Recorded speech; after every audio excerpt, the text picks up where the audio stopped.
নমস্কার বন্ধুরা, আজ শোনাবো কবি জসীমউদ্দিনের একটি হাসি মজার গল্প।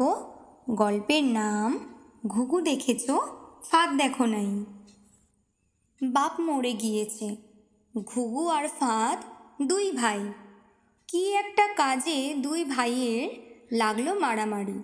ফাঁদ রেগে বলল, তুই ঘুঘু দেখেছিস কিন্তু ফাঁদ দেখিস নাই। ঘুঘু রাগ করে বাড়ি হতে পালিয়ে গেল। বিদেশে গিয়ে সে এ বাড়ি সে বাড়ি কত বাড়ি ঘুরল। সবাইকে বলল, আমি ধান নিড়াইতে পারি, পাট কাটতে পারি, গরুর হেফাজত করতে পারি। কিন্তু কার চাকর কে রাখে, দেশে বড় আকাল। অবশেষে ঘুঘু গিয়ে উপস্থিত হলো কৃপণ মোল্লার বাড়ি। কৃপণ মোল্লা চাকর রেখে খেতে দেয় না, খেতে দিলেও তার বেতন দেয় না, তাই কেউই তার বাড়িতে চাকর থাকে না। ঘুঘুকে দেখে কৃপণ মোল্লা বলল, আমার বাড়িতে যদি থাকতে চাও তবে প্রতিদিন 3 পাখি করে জমি চাষ করতে হবে, বেগুন ক্ষেত সাফ করতে হবে, আর যখন যে কাজ করতে বলবো তাই করতে হবে। তেঁতুল পাতায় যতটা ভাত ধরে তাই খেতে দিব, উহার চেয়ে বেশি চাইলে দিব না। মাসে 8 আনা করে বেতন দিব, উহাতে রাজি হলে আমার বাড়ি থাকতে পারো। আর কোথাও কাজ যখন জোটে না, ঘুঘু তাতেই রাজি হলো। কৃপণ মোল্লা বলল, আমার আরও একটি শর্ত আছে। আমার কাজ ছেড়ে যেতে পারবে না, কাজ ছেড়ে গেলে তোমার নাক কেটে নিব। ঘুঘু বলল, আমি এই শর্তেও রাজি আছি। কৃপণ মোল্লা পাকা লোক, সে গ্রামের লোকজন ডেকে সব শর্ত একটি কলা পাতায় লিখে নিল। 3 পাখি জমি চাষ করতে ঘুঘুর প্রায় দুপুর গড়িয়ে গেল। তারপর গোসল করে খেতে আসলো। কৃপণ মোল্লার বউ বলল, তেঁতুল পাতা নিয়ে আসো। ঘুঘু একটি তেঁতুল পাতা এনে সামনে বিছিয়ে খেতে বসলো। তেঁতুল পাতায় আর কয়টিই বা ভাত ধরে। একে তো সারাদিনের হাড় ভাঙা পরিশ্রম, এমন ক্ষুধা পেয়েছে যে পুরো দুনিয়া গিলে খেলেও পেট ভরবে না। সেই তেঁতুল পাতার উপরে 4টি ভাত মুখে দিয়ে ঘুঘু কৃপণ মোল্লার বউকে কাকুতি মিনতি করল, আর কয়টি ভাত দিন। কৃপণ মোল্লা সঙ্গে সঙ্গেই তার কলা পাতায় লেখা শর্তগুলো পড়ে শুনিয়ে দিল। বেচারা ঘুঘু ধীরে ধীরে উঠে বেগুন ক্ষেত সাফ করতে গেল। রাতে আবার সেই তেঁতুল পাতায় বাড়া ভাত, সারাদিনের হাড় ভাঙা খাটুনি। 3-4 দিনেই ঘুঘু একেবারে আধমরা হয়ে গেল। তখন চাকরি না ছাড়লে জীবন যায় যায় অবস্থা।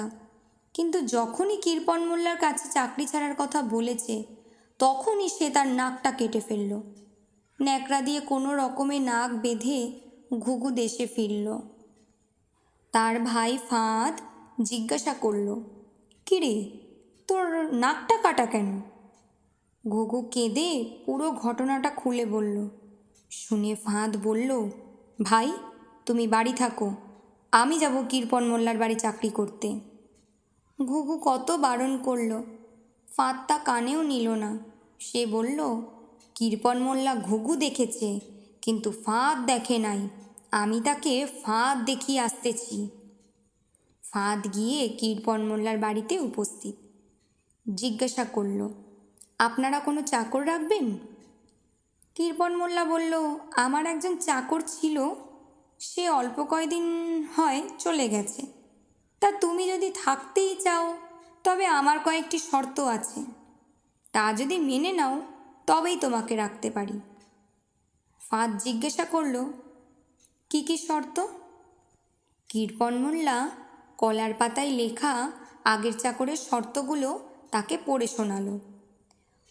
প্রতিদিন 3 পাখি করে জমি চষিতে হবে, বেগুন ক্ষেত সাফ করতে হবে, আর যখন যে কাজ বলবো তা করতে হবে।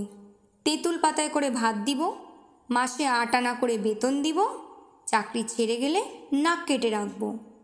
ফাঁদ সমস্ত শর্ত মেনে নিয়ে বলল, আমারও একটি শর্ত আছে।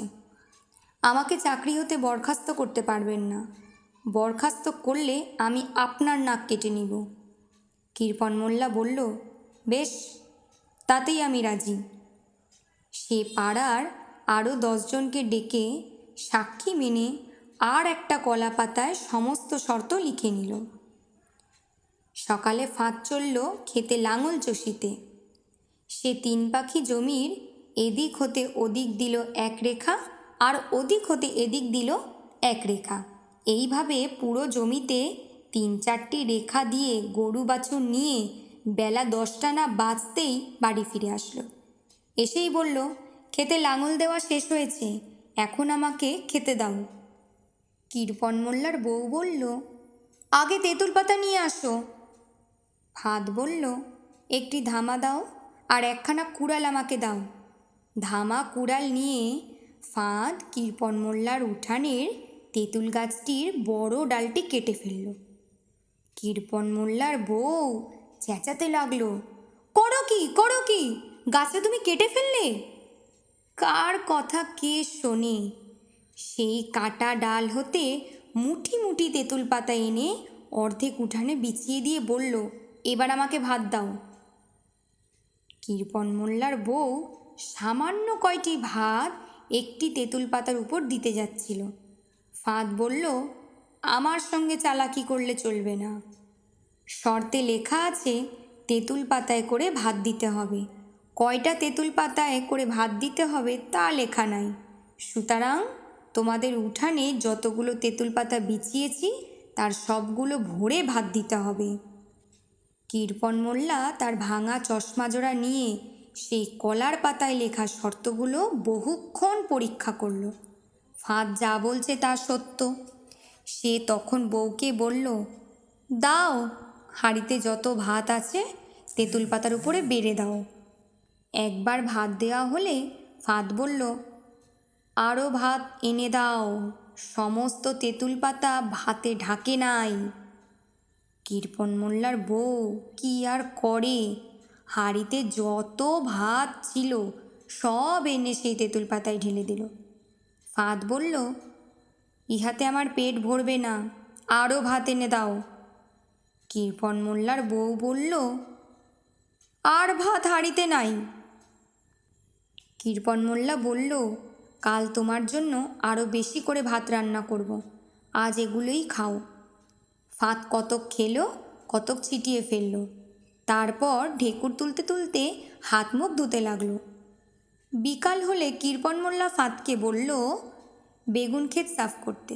ফাঁদ গিয়ে সব বেগুন গাছ কেটে ফেলল। কৃপণ মোল্লা হায় হায় করে মাথায় হাত দিয়ে বেগুন ক্ষেতের পাশে বসে পড়ল। ফাঁদকে বলল, ও ফাঁদ, তুই তো আমার সর্বনাশ করেছিস।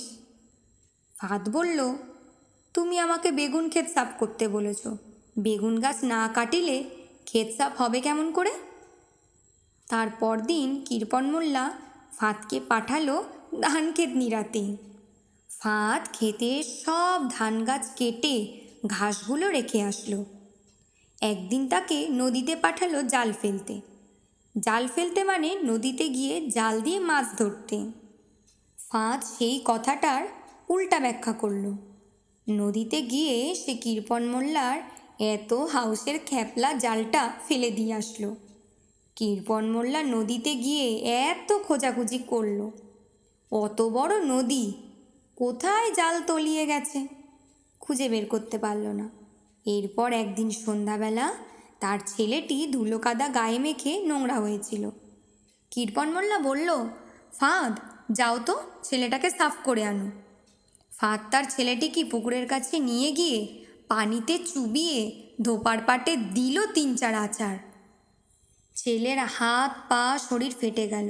সে চিৎকার করে কেঁদে উঠল।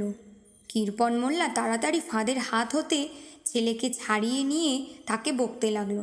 ফাঁদ বলল, আমাকে বকলে কি হবে, আপনি ছেলেকে সাফ করে আনতে বলেছেন, ধোপার পাটে না আঁচড়াইলে তাকে সাফ করব কিভাবে? রাত্রে কৃপণ মোল্লা আর তার বউ মনে মনে ফন্দি আঁটে কী করে এই দুর্মুখ চাকরকে বিদায় করা যায়। কিন্তু কোনো উপায় নাই, তাকে বরখাস্ত করলেই কলায় পাতা লেখা শর্তানুসারে সে কৃপণ মোল্লার নাক কেটে নেবে। পরদিন সকালে কৃপণ মোল্লা ফাঁদকে একটি বড় গাছ ফেরে চেলা বানাতে হুকুম করল। ফাঁদ গাছটি কেটে অনেকগুলো চেলা বানালো। তারপর চেলার বোঝা মাথায় করে বাড়ি ফিরল। কৃপণ মোল্লার বৃদ্ধ মা বারান্দায় বসে পান চিবাচ্ছিল। ফাঁদ তাকে গিয়ে জিজ্ঞাসা করলো, খড়ির বোঝা কোথায় নামাবো? সারা উঠান খালি পড়ে আছে, যেখানে সেখানে নামানো যায়। তবুও ফাঁদ এই সামান্য ব্যাপারটির জন্যে বুড়িকে জিজ্ঞাসা করায় বুড়ি ভীষণ রেগে গেল। সে বলল, বুঝতে পারো না কোথায় নামাতে হবে? আমার ঘাড়ে নামাও। যেই বলা অমনি ফাঁদ খড়ির বোঝা বুড়ির ঘাড়ের উপর ফেলে দিল। ঘাড়ের উপর এতগুলো কাঠের ভার সইতে না পেরে বুড়ির দাঁত কেলিয়ে মরে গেল। কৃপণ মোল্লা ফাঁদকে কিছু বলতেও পারে না, কারণ সে বুড়ির আদেশ মতোই কাজ করেছে। ফাঁদকে বাড়ি হতে তাড়িয়ে দিতে গেলেও সে তার নাক কেটে নিবে। ফাঁদকে নিয়ে কি করা যায়? প্রতিদিন সে একটা না একটা অঘটন করে বসে। অনেক ভেবেচিন্তে কৃপণ মোল্লা ঠিক করলো সে আর তার বউ তীর্থযাত্রা করতে গিয়ে অন্তত কিছুদিনের জন্য ফাঁদের হাত হতে রক্ষা পাবে। যাওয়ার সময় কৃপণ মোল্লা ফাঁদকে বলল, ফাঁদ, আমরা চললাম, তুই বাড়িঘর দেখিস। ফাঁদ জবাব দিল, আর বলতে হবে না, তোমরা নিশ্চিন্তে চলে যাও, আমি সব দেখব। কৃপণ মোল্লা চলে গেল। ফাঁদ তার ভাই ঘুঘুকে ডেকে এনে বাড়ির সর্বে সর্বা হয়ে বসল। বাড়িতে আম, জাম, কাঁঠাল, সুপারি, নারিকেল, কত রকমের গাছ। দুই ভাই সেই সব গাছের ফল বিক্রি করে অনেক টাকা জমালো। তার মধ্যে গ্রামে আসলো সেটেলমেন্টের আমিন। ফাঁদ কৃপণ মোল্লার বাড়ি ঘর জমা জমি সকল নিজের নামে লিখিয়ে নিল। কিছুদিন পরে তীর্থ থেকে কৃপণ মোল্লা আর তার বউ দেশে ফিরল। ফাঁদ তাদের বাড়িতে ঢুকতে দিল না। সে বলল, এ বাড়ি তো আমাকে বেচে গিয়েছ, দেখো না গিয়ে সেটেলমেন্টের অফিসে, যেখানে বাড়ি আমার নামে লেখা হয়েছে। গচ্ছিত টাকা পয়সা যা ছিল তা কৃপণ মোল্লা তীর্থে গিয়ে খরচা করে এসেছে। ফাঁদের নামে মামলা করার টাকা পাবে কোথায়? আর মামলায় জিতলেই বা কী হবে? কলার পাতায় লেখা আছে যে শর্তে সে ফাঁদের সঙ্গে আটকা পড়েছে, তাহা হতে কে তাকে রক্ষা করবে? কৃপণ মোল্লার বাড়িতে ফাঁদ আর ঘুঘু সুখে বাস করতে লাগলো। কৃপণ মোল্লার ওপর কারো কোনো দয়া নাই, কারণ সে বিনা অপরাধে ঘুঘুর নাক কেটেছিল। সে গ্রামের কোনো মানুষের কোনো উপকার করে নাই, বা কাউকে কোনো দিন ৮ পয়সাও দান করে নাই।